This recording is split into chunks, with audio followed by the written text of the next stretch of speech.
Sorry. So we are at BIMERA, like we are offering some sort of a designing courses. So like lighting design, like MEP designing. So if you're an expert, okay, and or if you're starting your career as a MEP designer or like an engineer, okay, and we are offering some sort of a courses. And this is just like a demo, what we are going to offer and how the training is going to be, okay. So, as coming to this today's demo, actually it is regarding the lighting. So, lighting is not the small. Actually, it's not a small concept.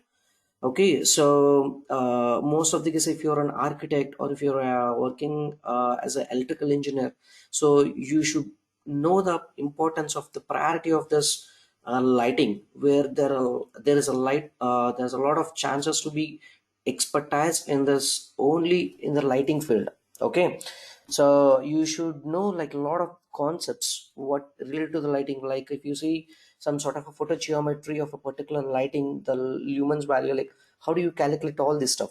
It depends upon light to light. Okay, so if you're using like a street lighting, if you're working on a construction lightings, so there are a lot of lighting things would be there. Okay, so we are going to give you the complete brief.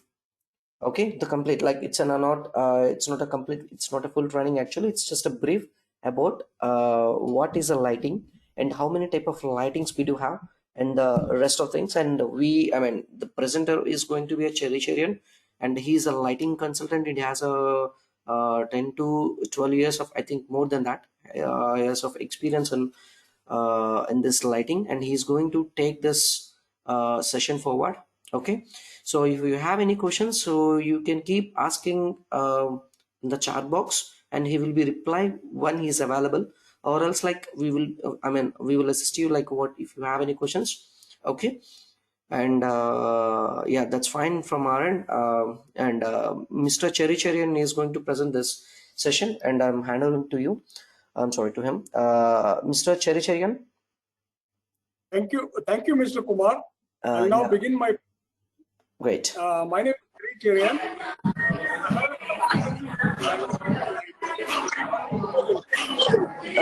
Excuse me, everybody. I mean, if you please unmute your mics.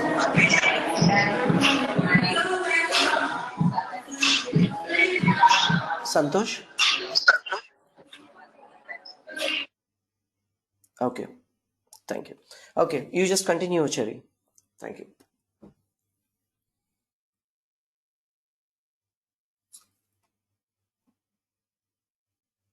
Now? Yeah, it's clear. Yeah. Okay. So I have created this lighting design course. I am a lighting consultant based in Trivandrum. My consultancy is called Ethel Infotech. I'll now begin the lighting. As you know, lighting is very important part as far as architects, electrical consultants, electrical contractors, and other maintenance engineers are involved.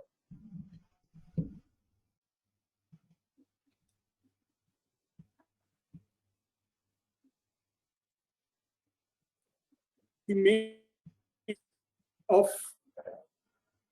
this lighting course is a brief history of lighting, then the photometry of lighting, what is the science behind lighting, that is the principles and components of lighting, lighting design, about little bit about lighting controls, what are the different types of lamps that are involved in lighting, the applications of light, then how the interior lighting design process takes place, then what is outdoor lighting concept, road lighting, about little bit about sports lighting, and two applications are also explained how the lighting has been implemented in that project. We come to history of lighting. As you know, the previous man also required lighting during the night. So he had to use some sort of fire or some sort of candle or some sort of oil lamps, etc. for doing the lighting. So 400 BC evidence of fire in caves. There are caves where there are drawings, there are paintings, which has been done using fire. Okay, so lighting has been involved in that. 1500,000 BC lamps have been used where vegetable oil or animal fat was used. 1859 crude oil was being used for lighting, late night use. 1880, gas lighting was used for street lighting, etc. 1900, electric lighting came into being, and with that, lighting came into age.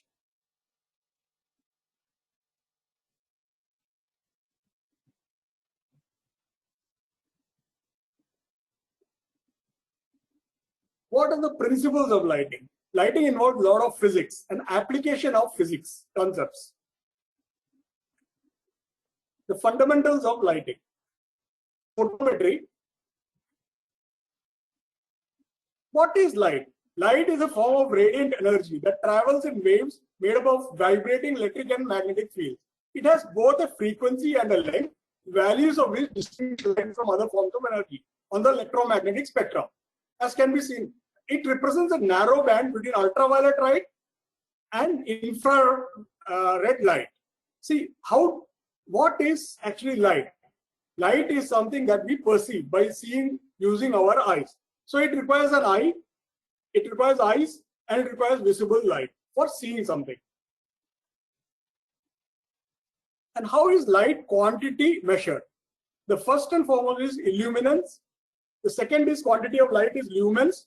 Then the amount of light that falls on a particular area, lux or foot candles. The efficacy of light that is falling on a particular area is the ratio of light produced to energy consumed. It's measured as the number of lumens produced divided by rate of electricity consumption, lumens per watt. So illuminance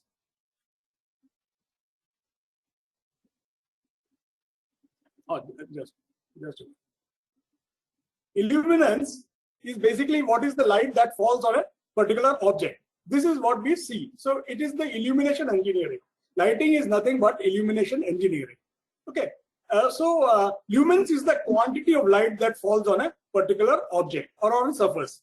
Lux or foot candles is the measure of lighting per square meter or per square foot that falls on a particular lighting. In this, lux is the European standard, foot candles is the American standard. Efficacy is, of course, the light produced to the energy consumed.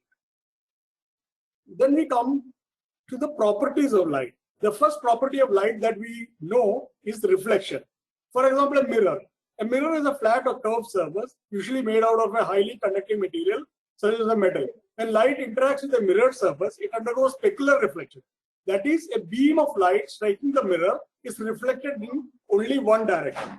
This direction is determined by the law of reflection, which states that the angle with the surface at which the light is reflected is the same as the angle with the surface at which it approaches.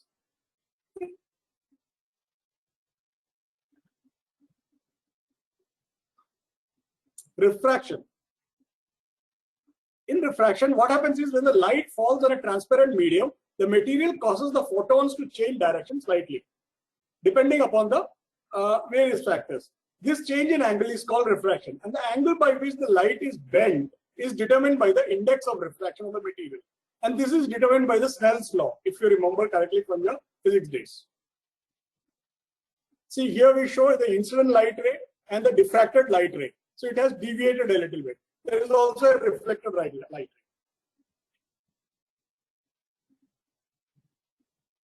Then the spectrum.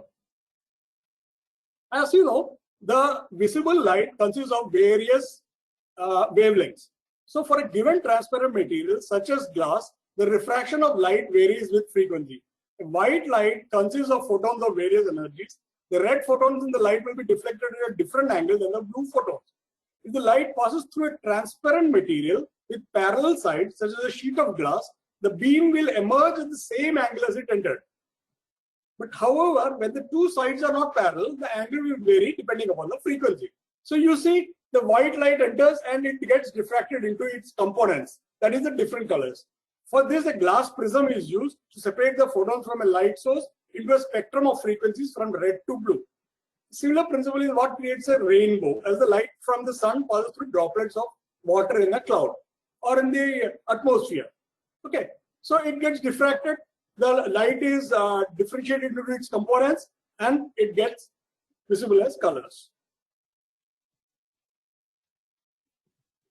The third property is diffraction.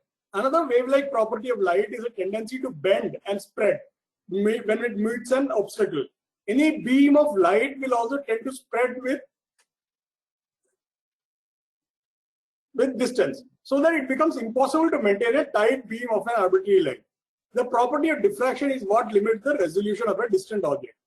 To see a distant object, we must differentiate between its background and the object. For that, we require diffraction.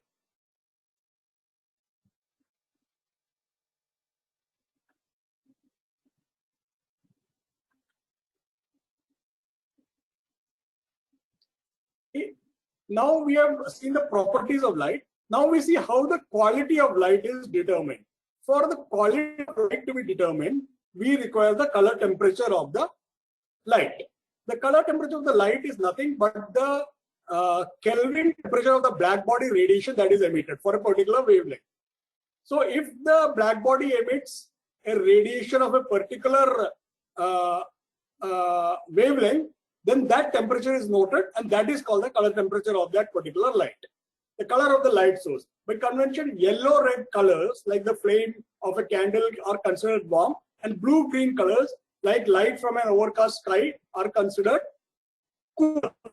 But the Kelvin temperature is the other way around. The warm colors are 2700 or 3000 Kelvin, while the cooler colors are 5500 Kelvin or 6500 Kelvin. Okay. Cool light is preferred for visual tasks because it produces higher contrast than warm light. Warm light is preferred for living spaces because it is more flattering to skin tones and clothing. So warm light, jewelry shops, homes, etc., we use warm light. While for commercial spaces, for offices, etc., we use cool light.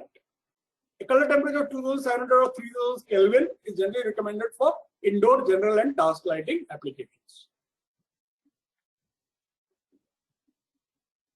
The second important thing is something called CRI, or color rendering index.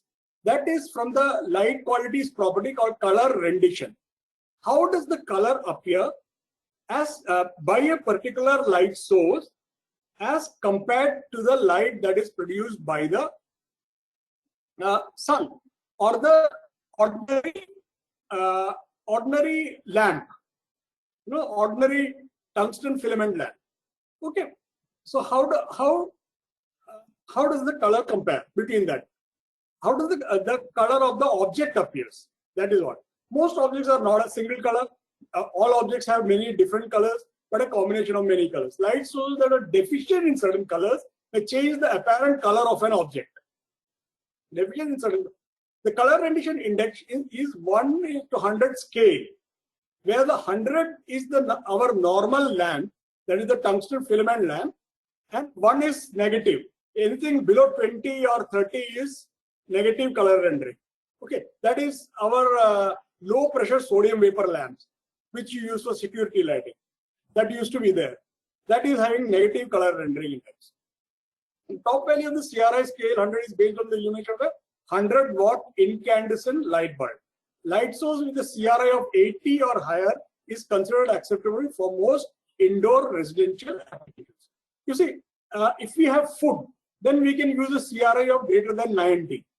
If we have textiles, or if we have where colored material is being used in the background or the interiors are having colored material, then we use CRI greater than 80.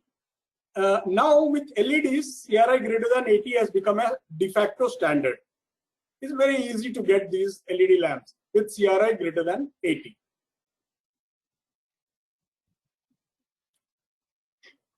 Then very important part is glare. Glare can be two types. One is the disability glare and the other is discomfort glare. Okay, disability glare is where you cannot see anything because of the glare. Discomfort glare is where you don't like the lighting because of the glare.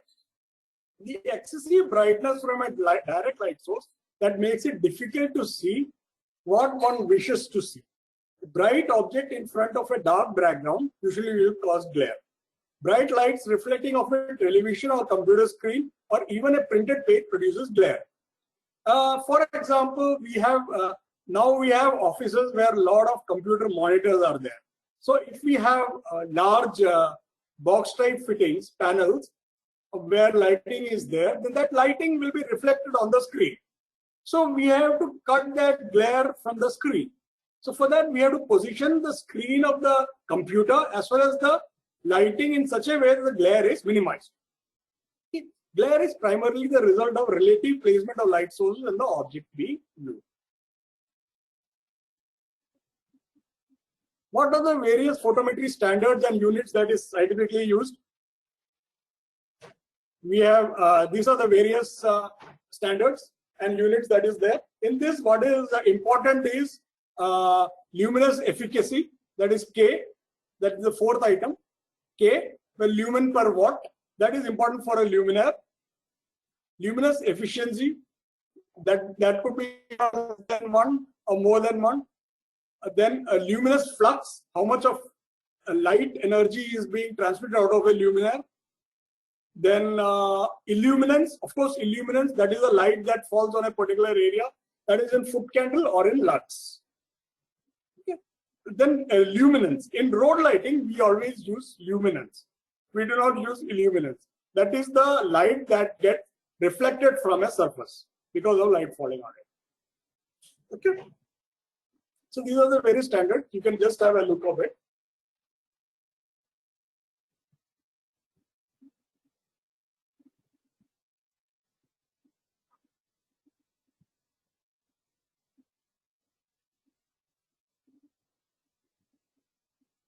What are the components of lighting? The first component of lighting is that how is light produced? By using a lamp. There should be a light source. The lamp can be called a light source. Now the most common light source is LED. Earlier days, it used to be an oil lamp or a gas-filled lamp. So now electric lighting, once it has come, it became tungsten filament lamp, then fluorescent lamps, then high-intensity gas discharge lamps. Okay, fluorescent lamps are low-intensity discharge lamps, low-pressure discharge lamps. These are the various kinds of lamps that is there.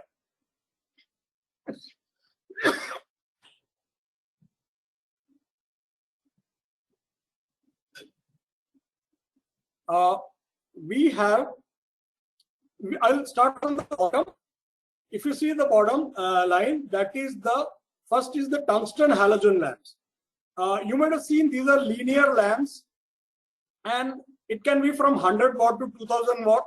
Color rendering is good because it's the ordinary filament lamp with halogen gas in it, and it has a color temperature of 3000 Kelvin. That is the normal color temperature of a GLS lamp.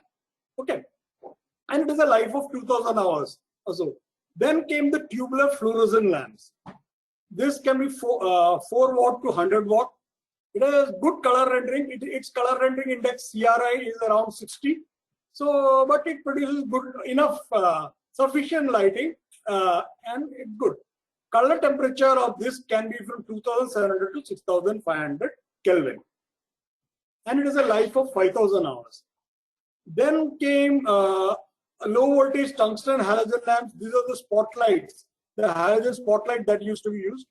This again has a color temperature of 3000 Kelvin. Then of course the metal halide lamps. This was giving the crisp white light that was being produced.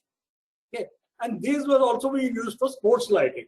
35 watts to 2000 watts it is there, and it has very good color and rendering index of around 80. Then like that low pressure sodium lamps called SOX lamps, that was from 26 watt to 180 watts, and it was monochromatic. It produced very sharp yellow color, deep yellow color, and its color temperature was around 1800, and its CRI was around 20. Color rendering index was around 20, but it had high sufficient lighting lifetime, so it was used for security purposes. Induction lamps have a very high lifetime of 10,000 to 60,000 hours. Incandescent lamps are obviously our normal lamps, the GLS lamps that is used, general lighting service lamps. So incandescent lamps are 1000 hours to 3000 hours lighting. High pressure sodium lamps, usually used for road lighting or for area lighting, flood lighting. These had up to 1000 watt, its color rendering was not very good, but it was sufficient. It might be 40, 50, something like that. Okay, and its color temperature was 2000 to 2500. Its lifetime was good, up to 25,000 hours you can get for high pressure sodium vapor lamp. Similarly, we had high pressure mercury lamps. This was before the sodium lamps was developed. So we were using high pressure mercury lamps, and these had fair color rendering and a lifetime of 20,000 hours. So for industrial interiors, it was being used with the high base and medium base and low base luminaires. Then in 1990s, what was developed was the compact fluorescent lamps. These had a wattage of 5 watt to 55 watt. It had very good color rendering. It had very high efficiency in power consumption, and its color temperature was between 2700 to 5000 Kelvin. And it had a high lifetime of 5000 to 10,000 hours. So all our incandescent lamps were replaced by compact fluorescent lamps because of high energy efficiency and longer lifetime. But the cost was also slightly on the higher side. Okay, these are the type of lamp that is there till now. Then, of course, the second component of lighting is luminaires. What is a luminaire? A luminaire is a electrical is a housing which holds the lamp source with electrical connections also. Okay, and it directs the light in a particular direction. It could be down, up, or down, or only up, or sideways, or all over the place. Okay, it will be developing like that. So in this, the different types of interior luminaires that can be there is recessed cove fixture, where the fixture is inside the ceiling and directs the light upward and bounces off the ceiling. The indirect pendant, where the luminaire is hanging from the ceiling and the light is bounced off the ceiling. Direct and indirect pendant, where the light is bounced off the ceiling as well as it gives light downwards also. Or recessed fluorescent fixtures, where the luminaire is fitted in the ceiling. Recessed means there must be a false ceiling. It can be recessed downlighters, that is the recessed can. Wall wash is a type of luminaire where the light is directed towards the walls, not directly downwards. It is a ceiling mounted luminaire and the light is directed towards the walls. Okay.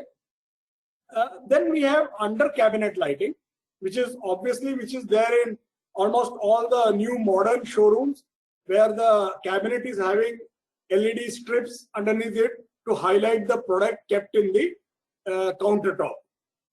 Yeah. Wall sconce, what we use in our houses and in offices, where the luminaire is fixed on the wall and directs light in all directions. Task lighting. Task lighting is wherever the task is going on, there the lighting has to be provided. For example, it could be a desk. So to provide lighting which is specific to that particular desk, we use task lighting. That could be provided using a table lamp.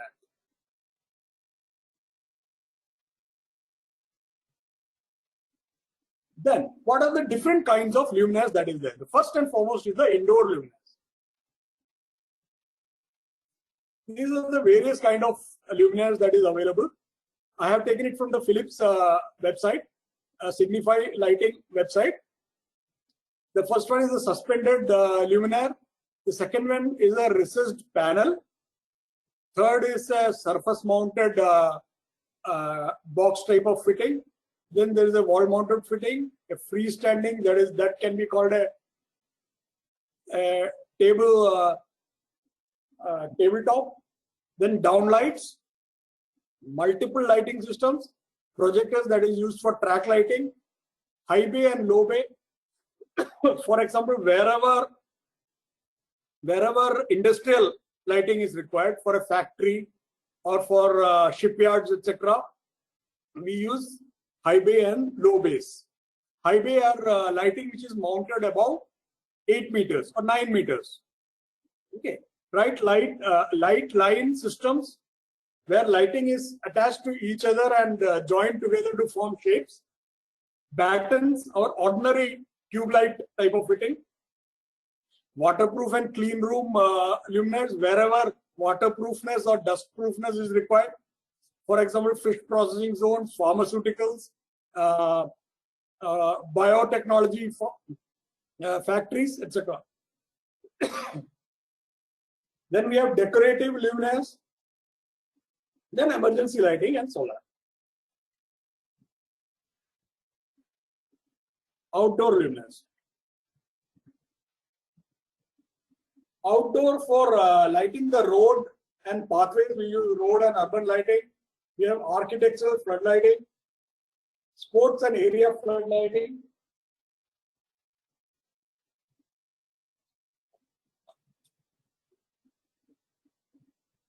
tunnel and underpass lighting, solar street lighting, and lamp lighting, where each plant or tree is lit up using that.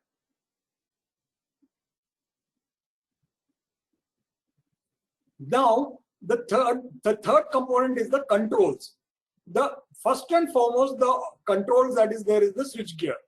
The switches used to switch on and off the lamp or the luminaire. Okay, but now what has been developed is the wireless lighting controls. These are wireless, so we can use a Wi-Fi type of arrangement and control the lighting. Here there is a photo sensor. This photo sensor senses the lighting level that is required and sends a signal to the wireless area controller. Sorry. Okay, and this area controller switches off, switches on the lighting that is there. This could be a people counter also or a sensor also. See, there could be two types of sensors. One is the light sensor and the other could be a motion sensor. The light sensor will sense the lighting level that is available in the room and accordingly dim or brighten the luminaire. The motion sensor will sense if there is any motion in the room and accordingly dim or brighten the luminaire. Okay. So, and this is done using wireless technology. That's why it is called wireless lighting control.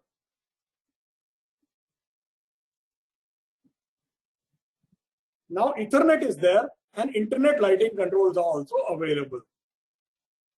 In case of Ethernet, there is an Ethernet hub and local area networks can be created. These local area networks have workstations which controls the lighting. So you must have fixtures, that is the lighting fixtures with dimming ballast. You can have a wall switch, you can have a light sensor, you can have occupancy sensor, that is the movement sensor, motion sensor, and the others sensors which will determine what is the lighting that has been provided for. So these sensors sense the lighting level required, send the signal to the fixture with the dimming ballast, which sends the message to the using the bridge to the computer and gets back the lighting level that has to be displayed. Okay. So using Ethernet, you can control the lighting level for an office.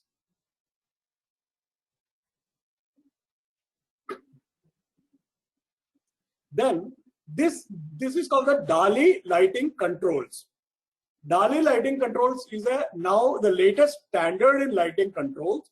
DALI stands for Digital Addressable Lighting Interface. DALI again has a gateway controller.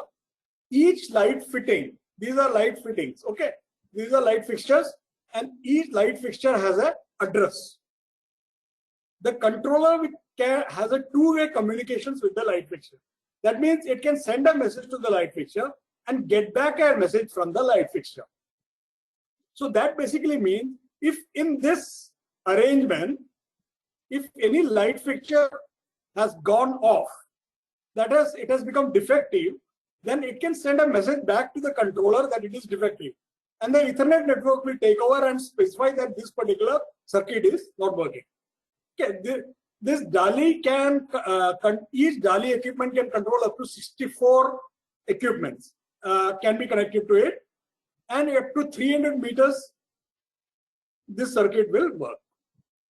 And it is done using low voltage cabling. So it does not use power cabling. There is no problem.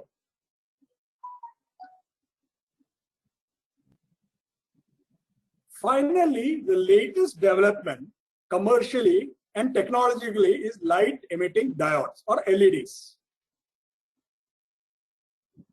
LEDs is being used extensively now in lighting. What is an LED? Its property is it's high energy efficiency light source. It has a long life. In simplest terms, a light emitting diode is a semiconductor device that emits light when an electric current is passed through it. Okay, light is produced when the particles that carry the current, known as electrons and holes, combine together within the semiconductor material.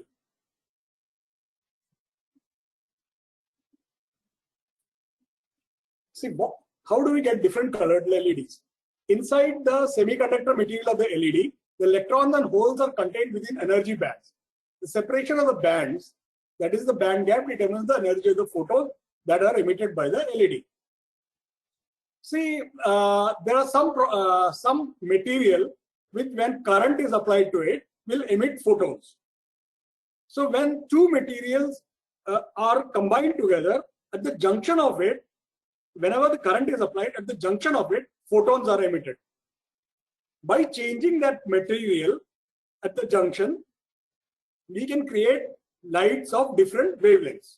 And wavelength determines the color of the light. The photon energy determines the wavelength of the emitted light and hence its color. Different semiconductor materials with different band gap produce different color of light. The precise wavelength can be tuned by altering the composition of the light emitting or active region.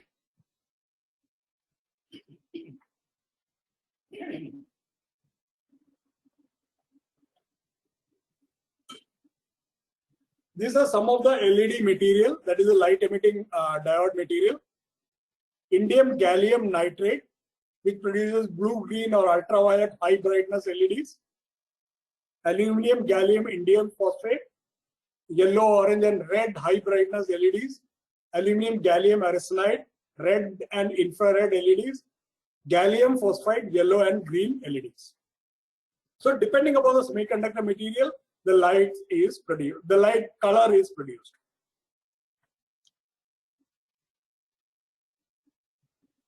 Commercial LED color. The light emitted by normal LED bulbs comes in 3 different varieties, which are warm white, which is used in most homes, is similar to current halogen bulbs. Warm white is the yellow color that is generally used and in jewelry shops. Cool white is similar color to fluorescent tubes, such as those you find in shops and offices. Cool white is our tube light color, the blue color that is available. Daylight color is a stark white light and has a hint of blue to it, used mainly for highlighting real color. Daylight is the third color that is available. That has a little bit of reddish tinge to it. It's a blue color. It's a white colored light, but has a little bit of reddish tinge to it. But it says hint of blue here, but it's actually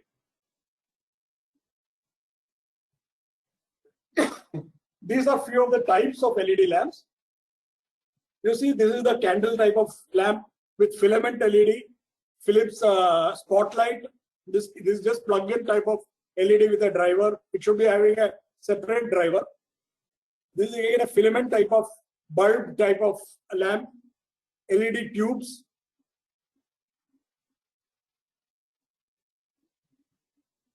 LED cob luminous. This is the cob type of luminous.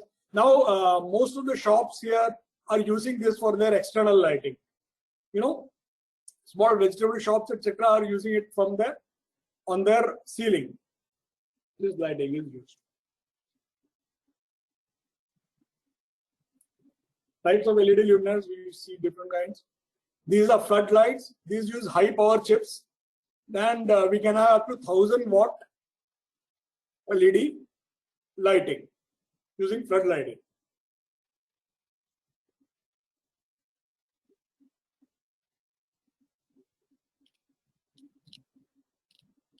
What are the advantages of LED?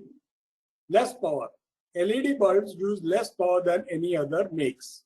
According to many manufacturers, LED offers a 90% saving over the old-fashioned incandescent bulbs. And they can be about a third more efficient than the CFL bulb. Okay. Longer lasting.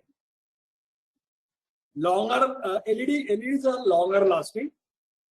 They have high lifetime, up to 50,000 hours.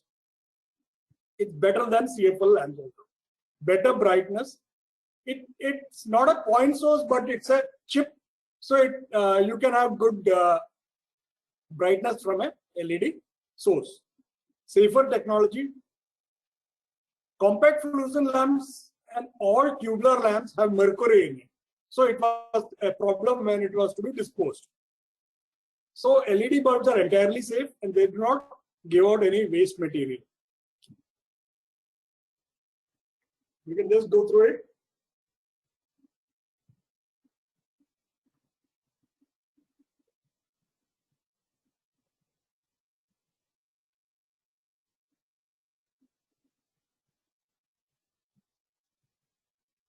It consumes less power and it lasts longer. That is the best advantage of the LEDs.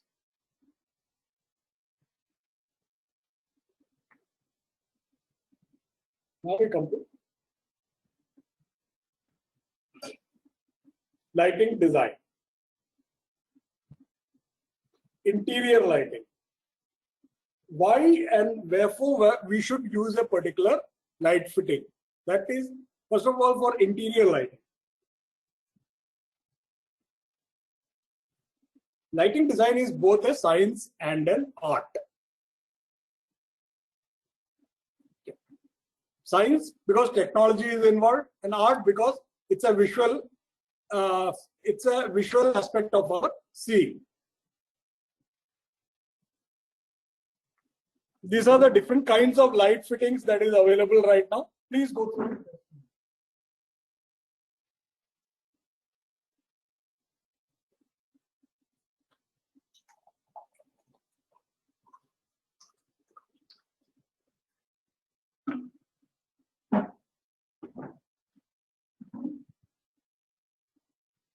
These are box type of fittings on top.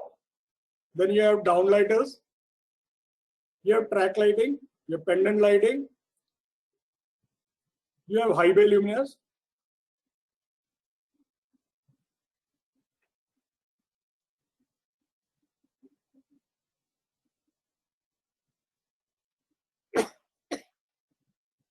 Most lighting designers think in terms of four main lighting categories. The first and foremost is general or ambient lighting. You require ambient lighting is the general lighting of the area, that is the interior space. Okay, this creates a mood or atmosphere for that particular area. Task lighting, when you want to focus on a specific area to give detail of objects and to provide a safe passage. This is the task lighting. Action lighting. Action lighting is used to accentuate features and add visual interest to an object or area. Decorative lighting. Lighting used for decorative purpose.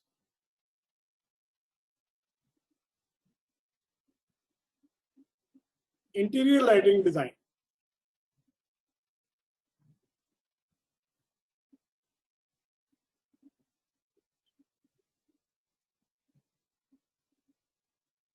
These are the major steps in lighting design.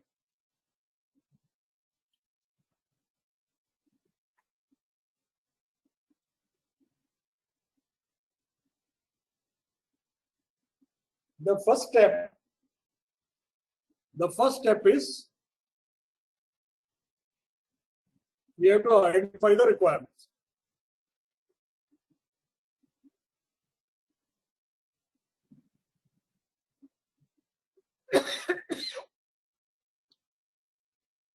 This is not gaining a full understanding of what the lighting is intended to achieve. This includes the following: task requirements, illuminance, glare, mood of the space, relation to space, shape of space, things to be emphasized, things to hide, direction of light, interaction of daylight. Okay. Then second is the method of lighting.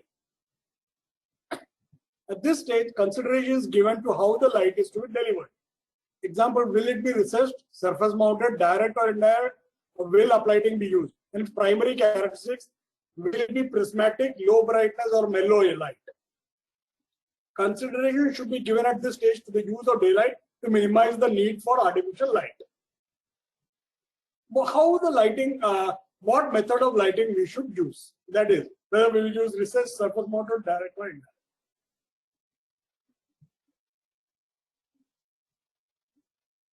Then we have to select the lighting equipment.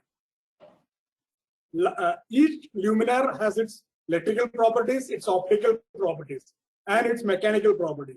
So we have to consider all that and determine. These are the different properties that we have to consider: light output, total input wattage, efficacy, lifetime, physical size, surface brightness, glare, color characteristics, electric characteristics, requirement for control gear, compatibility with existing electrical system, suitability for the operating environment.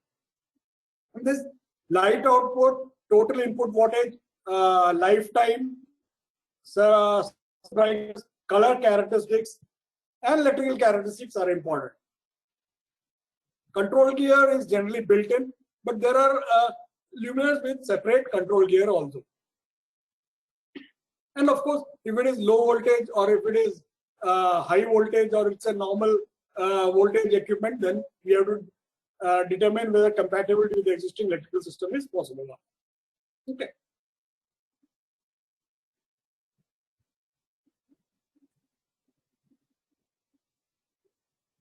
The fourth is we have to calculate the lighting parameters. We have got the interior. Suppose it's a room. So we have to determine as per the room cavity, what will the lighting required and how much light is required and what color of lighting is required, what is the lighting level that is required. We used to use manual calculation methods and we used to use three-dimensional modeling, but now it is visualized using commercially available software. For this, we require photometric data of light sources and luminaires. Photometric data light luminaires are IES files. These are available from major commercial lighting manufacturers.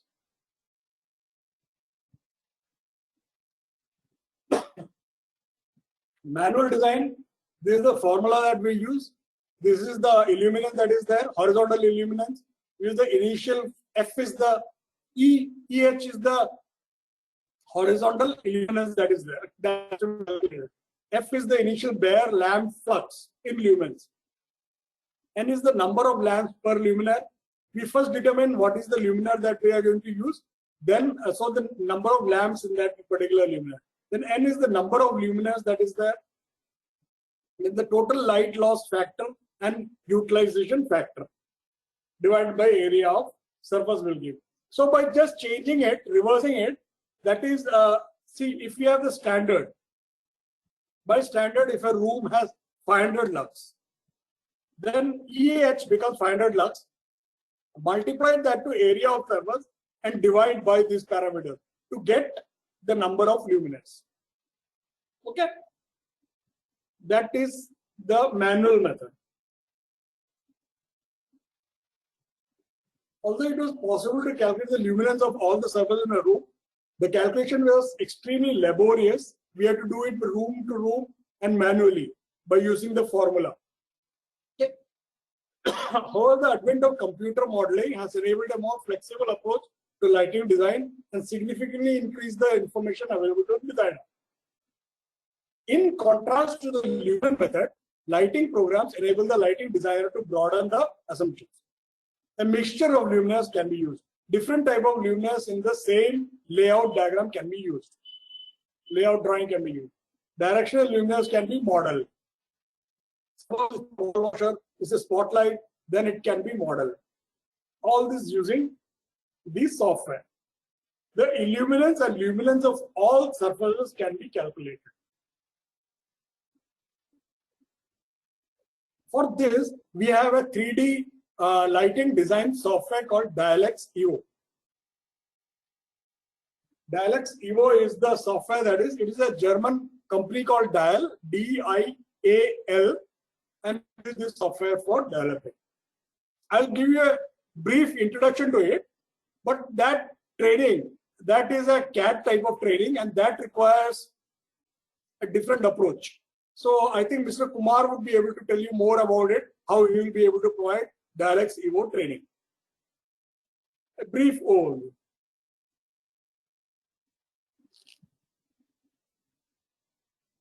This is the Dialex program. And this we see, we have to create a room. So we go to the room planning menu in this. Then we select an empty rectangular room. We provide the length, width, and height of that particular room here. And the wall thickness is automatically at 0.2 meters. So I say OK, and it creates the room. Here we see the room is created. If we go to the construction menu on top, we have an option where we can add apertures. In this, we have a window. Suppose I add a window here. I add another window here. And I add a door at this end. Okay. So now two windows are there, and there is a door at the bottom left. Okay. Now, suppose this is an office. So we require some furniture for it. So we go to furniture and objects. Select. From the we have objects here. These are some projects that I am working on. So I take a chair, drag and drop it into this. This is the chair that is there. Similarly, I go to catalog. I open the object catalog. I need office furniture. Office furniture, I have a table. I drag and drop the table here. Okay. Now, we know from standards that an office should have at least 300 or 500 lux as the lighting level. So, and we have decided that the lights will be LED panels. See, we are selecting the light source. So we have decided that we want to use LED panels. So we go to the light on top menu. Light, we are designing the lighting part of it. So you see, so we click on this light, display light here. We select the type of light fitting that is to use. That is this panel. So LED 10 watt panel is there, surface mounted. Okay, we are using surface because there is no false ceiling here. So we can then we determine that this office should have a rectangular arrangement. What kind of arrangement has to be there?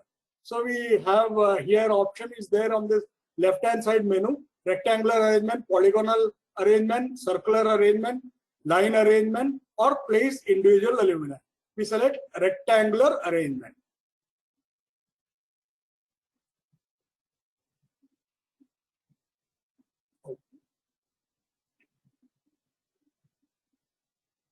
Okay.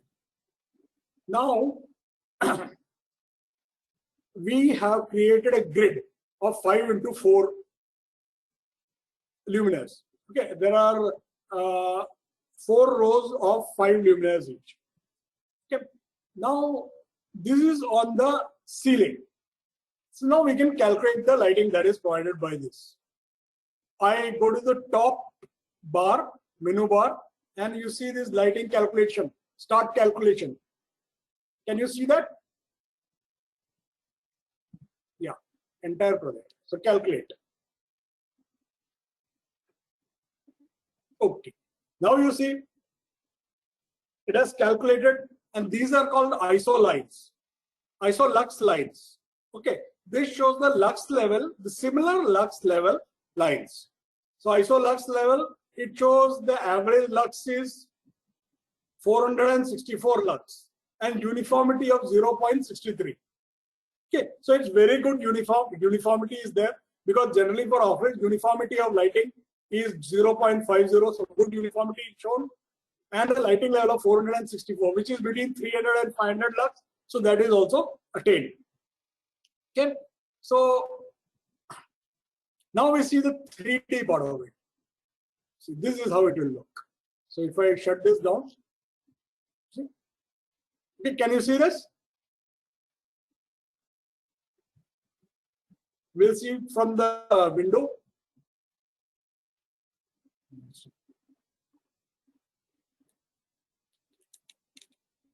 Okay.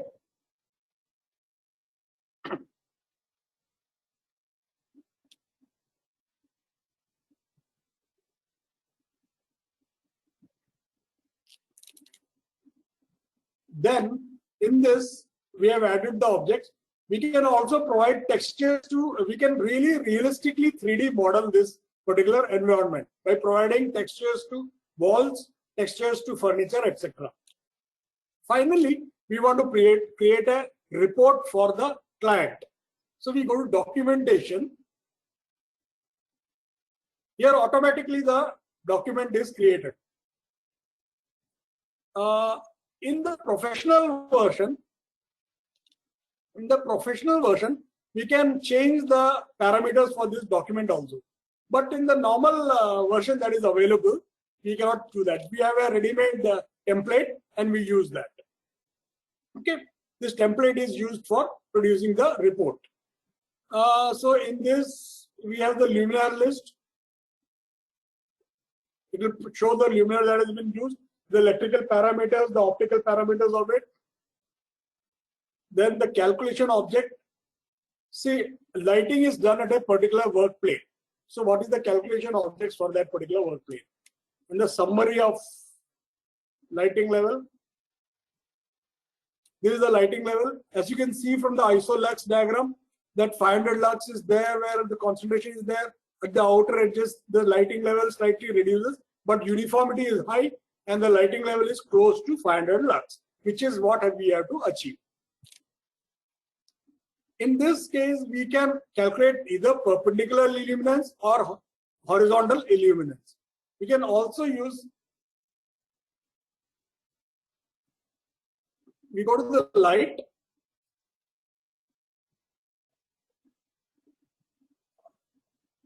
The views, store the views. Maintenance,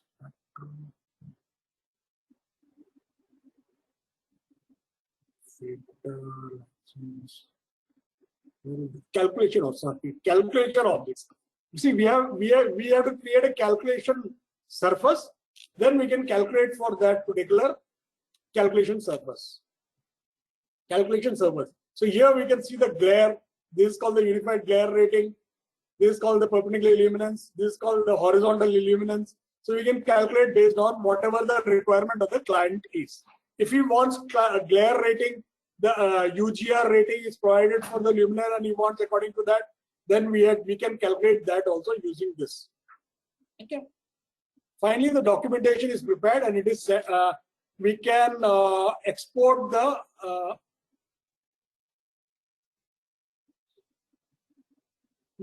we print it. We print it to PDF and send it by mail to the client. That is all. So this software can be learned in detail. This is an important software. This is the major software that is used other than AGI 32 that is used by, mostly it's an American software, but this is a German software. So this is better.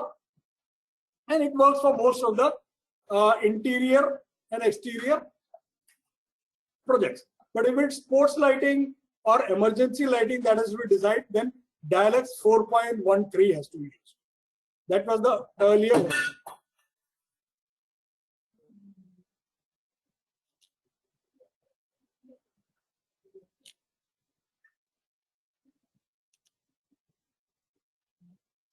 Now we come back to the slides.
Now we come to outdoor lighting.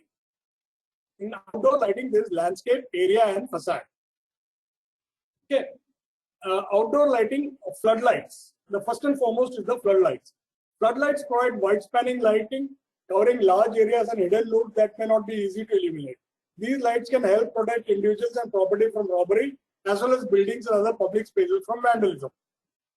Floodlights are common in large spaces, including stadiums and parking lots, and utilize LED for superior spotlighting. And how does the floodlight look like?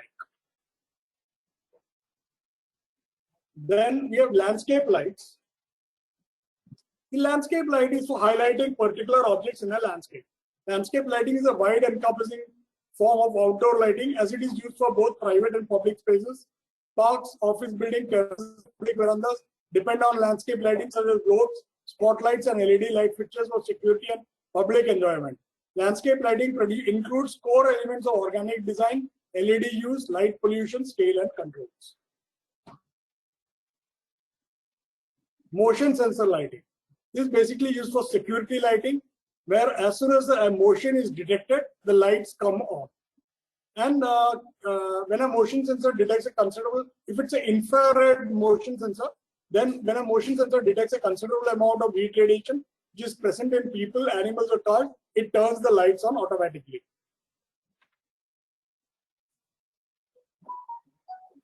Outdoor lighting, spotlights.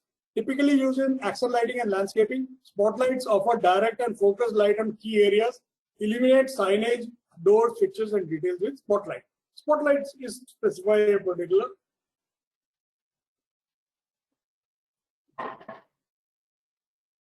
Outdoor lighting, we use it for security, for accent lighting, for large areas, and for focused areas. It involves lighting of, if we use bollards for creating a visual direction in a path in night. You can use bollard, post stops, and street lights. Accent lighting for highlighting objects. For example, a statue in a garden. Large areas, floodlights, of course. Focused area, we can again use spotlights. This is a major part of lighting, road lighting. In road lighting, what was the lighting that was mostly used is high pressure sodium vapor lamps. That is the SON lamps, the yellow colored lamps, high pressure sodium vapor lamps. Now we use LED.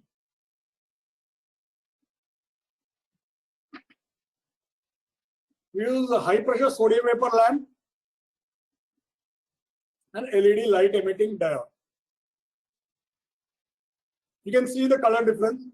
The light emitting diode with the 6500 Kelvin CCT is showing this kind of color and better atmosphere.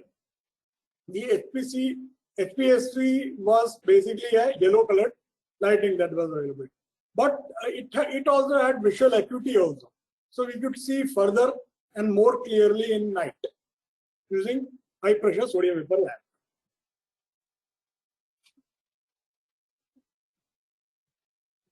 Road lighting, we can use LED for high lumen efficacy, directionality, and reduced light pollution, long lifespan, superior quality of light, extended controllability, durability, aesthetics.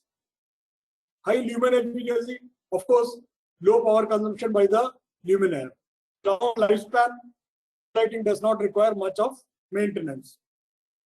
Extended controllability, LEDs can be controlled from far, so we can have lighting controls for road lighting also, depending upon daylight or using motion sensors. Durability, external weather conditions should not harm the luminaire. Aesthetics, of course, it's a part of landscape lighting also. Road lighting luminaires. These are some examples of road lighting luminaires that is there. There is some terminologies associated with road lighting. Arm length, the distance from the support to the middle of the luminaire.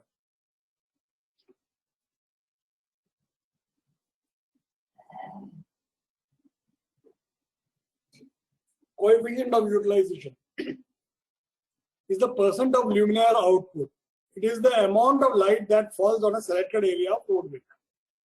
Mounting height is the vertical distance from the road to the light source.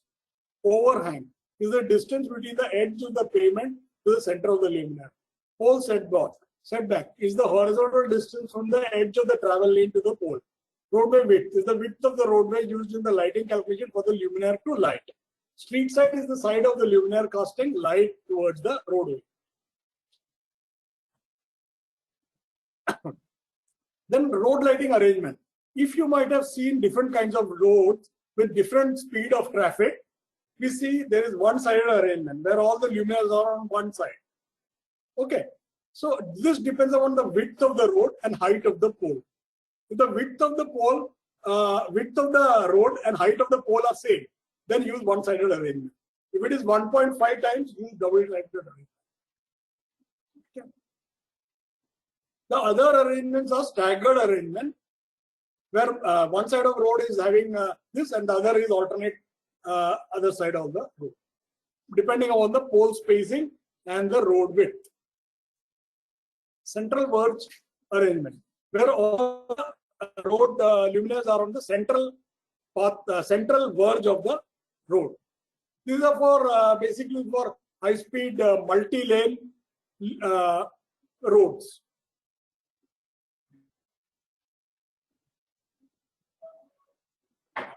Sports lighting. stadium and sports halls. Very large projects require help from specialized companies. Sports lighting of a large stadium is a very specialized lighting and requires help from the specialized companies which provide sports lighting. For example, Signify or Osram or GE or Musco Lighting. Okay, so you require help from those lighting companies for sports lighting of large stadiums. A great lighting system does more than just illuminate the field of play. Among other things, it also makes stadium visitors generally comfortable in their surroundings, ensures a successful television broadcast for spectators watching at home. Sports lighting is always about television broadcast.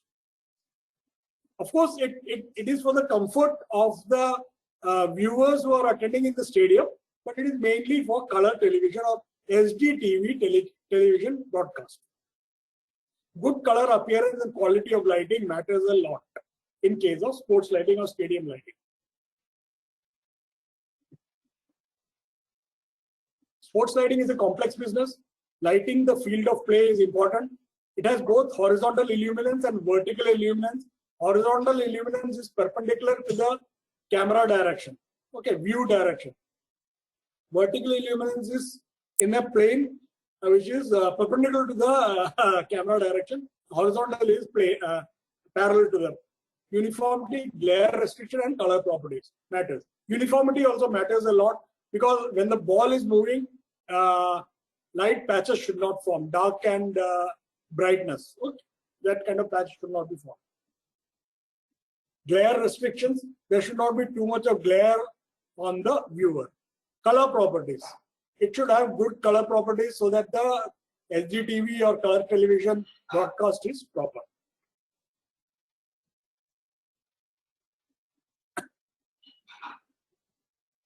Sports lighting luminaires, these are high power LEDs. Up to 1000 watt LED floodlight luminaires are available now. I think even 2000 watts are also available, LED. 2000 watt, normally what is available is the high pressure sodium vapor lamps. Okay. Now 1000 watt LED floodlight luminaires for sports lighting is available.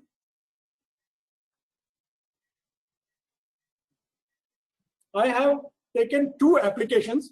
I will be discussing it as a case study. Lighting for various projects. The first project that I have considered is a seafood processing plant lighting. The top consideration is extreme hygiene has to be maintained. Extreme hygiene. Okay, as it's food industry, so it should not happen that suddenly the lamp breaks or the lumina breaks and it falls on the food. It's a wet and humid atmosphere. The workers at the processing bed for long hours. Good lighting quality and color rendering is there. Because food is there, you should see the color of the food. A higher lighting level is specified. So for this, what kind of light fittings are required?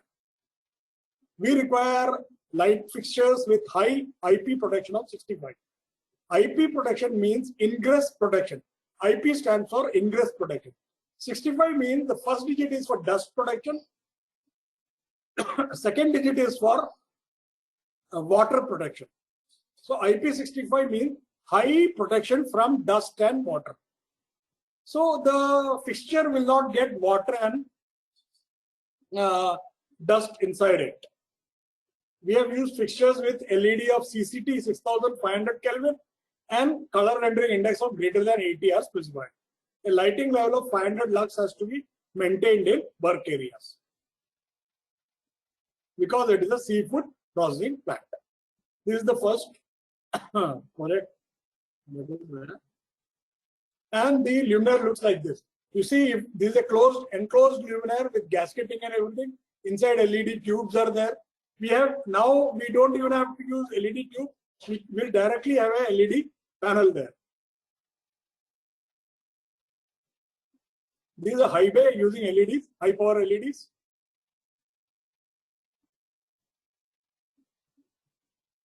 Control room lighting. This is a lighting done for a fertilizer plant. So in this fertilizer plant control room, the lighting that is used is a lot of computer monitors are used. The LCD screens are plenty. Excellent glare control is important. Visual comfort of the operator must be considered. Maintenance of lighting fixture must be user friendly. You know, it can't be at greater height, or the control rooms are 24 hours monitored. So you cannot in between go and change the light fixtures. So it must be long lasting. It should be very hardy light fixtures. Good color quality of lighting is required because a lot of humans are present in that room, and will be using the. They should be able to see. It's a visual task. Okay, control room is a visual task. Windows to provide ambient general lighting. There might be windows also in the control room which provides the normal lighting for that particular room. This is how the control room looks like. This is a diagram of that. Control room lighting. The control room lighting plays a role in limiting the most important parts of the panels to the correct lighting level and when needed. Lighting level 500 lux maintained is recommended. Boosting light intensity levels and color temperature in short period of time, often at the end of night shift, the operator may experience alertness increase and thereby avoid concentration slips and errors. Color temperature 4000 Kelvin and CRI greater than 80 is recommended. And we have used that also. But here in control rooms, glare control is very important. So we have luminaires which have excellent glare control. You see, this luminaire has excellent glare control. Direct glare, indirect glare, discomfort glare, and disability glare. Both are there.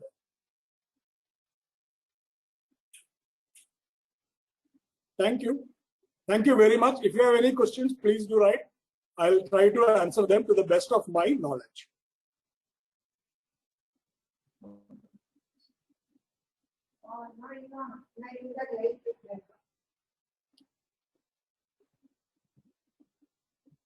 Any questions? Hello? Hello?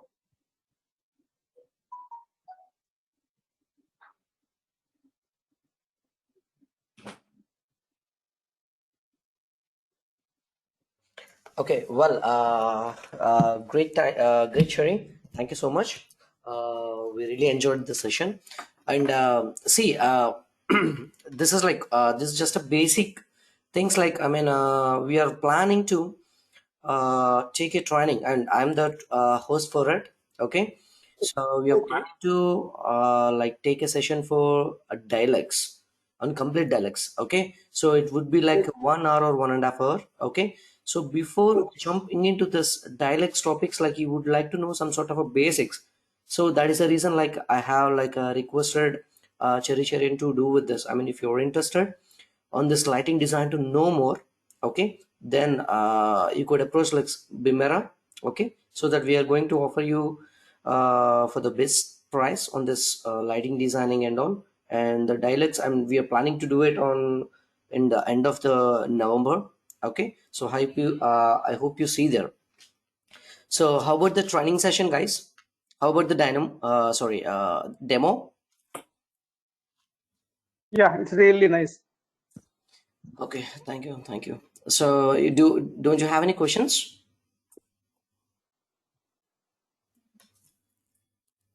Don't you have any questions? Anybody? Go ahead, please ask me. I know what it is. Okay. Okay. Thanks for attending the session, guys. So hope you see you there on dialects. Okay. So I'm going to explain like what is a dialects and how to use this, the complete concepts what Cherry has explained. Okay. Okay. See you there. Thank you. Okay, thank you. Thank you, Kumar. Thank you. Thank you. Bye. See you. Thank you. Thank you. Thank you. Thank you, Cherry. Thank you so much. Thank you, Kumar. Thank you very much.